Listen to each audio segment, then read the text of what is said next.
सो इस वीडियो में हम देखेंगे एमआरआई बेसिक प्रिंसिपल का फर्स्ट स्टेप, दैट इज आपका patient placed in MRI. MRI क्या होता है? एमआरआई में जो एम का मतलब होता है मैग्नेटिक। क्या होता है? मैग्नेटिक। R for resonance. क्या होता है? Resonance. And I for imaging.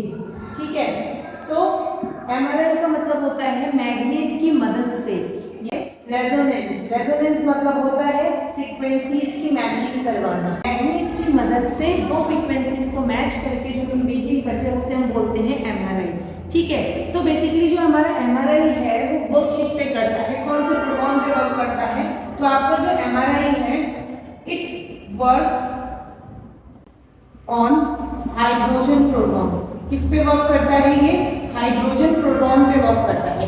ठीक है, how proton help in MRI imaging. तो अब हम क्या देख रहे हैं कि कैसे प्रोटॉन हमारी एमआरआई इमेजिंग में हेल्प कर रहे हैं। तो बेसिकली क्या होता है, हमने क्या बोला, हमने हाइड्रोजन प्रोटॉन लिया है। ये क्या है? एक चार्ज पार्टिकल। क्या है? Charge particle. ठीक है, तो अब ये हाइड्रोजन हमें पता है चार्ज पार्टिकल है। तो कोई भी अगर चार्ज पार्टिकल हो, ठीक है, तो ये मान लो हमारा एक चार्ज पार्टिकल, तो कोई भी चार्ज पार्टिकल है उसके पास क्या होता है? रोटेटरी मोशन होता है। क्या होता है? रोटेटरी मोशन होता है, जिसे हम क्या बोलते हैं? स्पिन। ठीक है, तो कोई भी चार्ज पार्टिकल है, यहाँ पर हमने क्या लिया? प्रोटॉन लिया। तो प्रोटॉन है उसके पास क्या है? पॉजिटिव चार्ज है, उसके पास क्या है? रोटेटरी मोशन, जिसे हमने क्या बोल दिया? स्पिन बोल दिया। ठीक है, तो अब हमें पता है, हमने इलेक्ट्रिसिटी वाले में पढ़ा है इलेक्ट्रिसिटी चैप्टर में कि कोई भी चार्ज अगर फ्लो कर रहा है तो वो क्या जनरेट करेगा? करंट जनरेट करेगा। It generate current.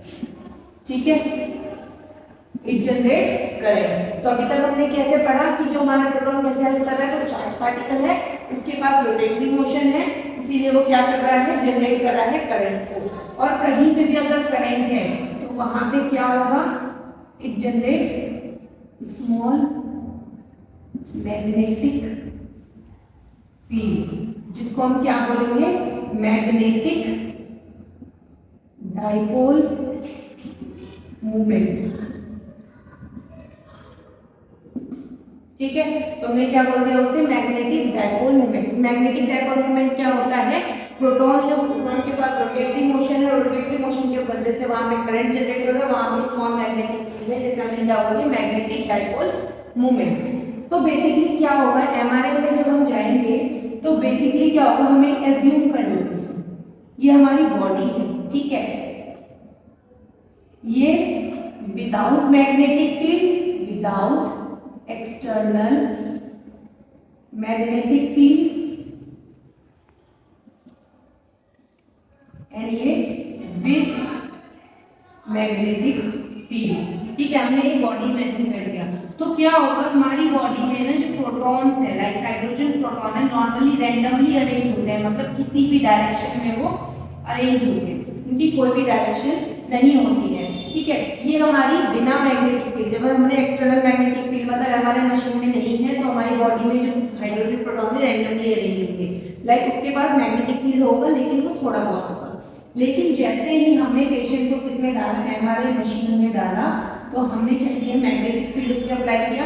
जैसे ही हमने मैग्नेटिक फील्ड उस पर अप्लाई किया वो सारे अलाइन हो गए। किसके? किसके?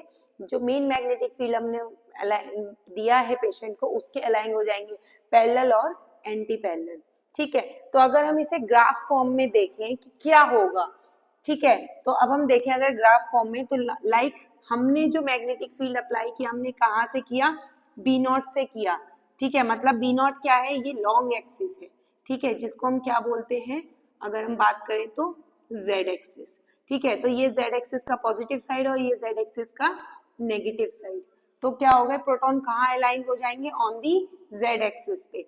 ठीक है, तो कुछ उसके पैरेलल अलाइन हो गए और कुछ उसके एंटी पैरेलल अलाइन हो गए। तो यहाँ पे जो हमारे प्रोटॉन्स थे वो क्या हो रहे हैं? रोटेट कर रहे हैं। ठीक है,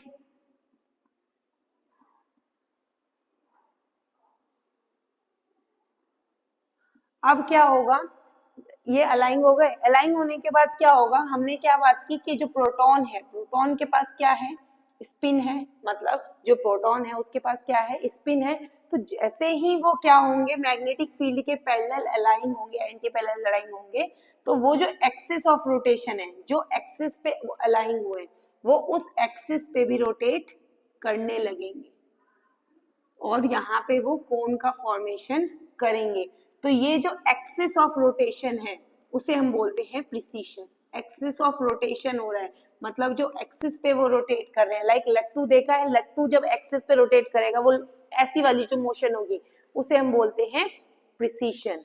एक्सिस ऑफ रोटेशन को हम क्या बोल रहे हैं, प्रिसीशन। ठीक है, और हमें पता है कि 1 सेकेंड में कितनी बार वो अपने एक्सिस पे रोटेट करेगा, उसको हम बोलते हैं क्या, प्रिसीशन फ्रीक्वेंसी। क्या बोलेंगे हम उसे, प्रिसीशन फ्रीक्वेंसी। इक्वेशन क्या होता है, लामस इक्वेशन बेसिकली हमें रिलेशनशिप बताता है। It states the relationship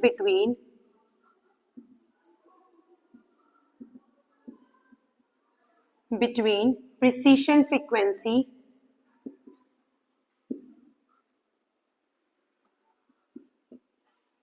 and external magnetic field. तो बेसिकली लामस इक्वेशन हमें रिलेशनशिप बताता है precession frequency and external magnetic field. अगर हम इसका फॉर्मूला देखें तो omega is equal to y is equal to B naught. Omega is for precession frequency, omega हमारा क्या डिनोट करता है, precession frequency, and B naught हमारा डिनोट करता है मेन मैग्नेटिक फील्ड।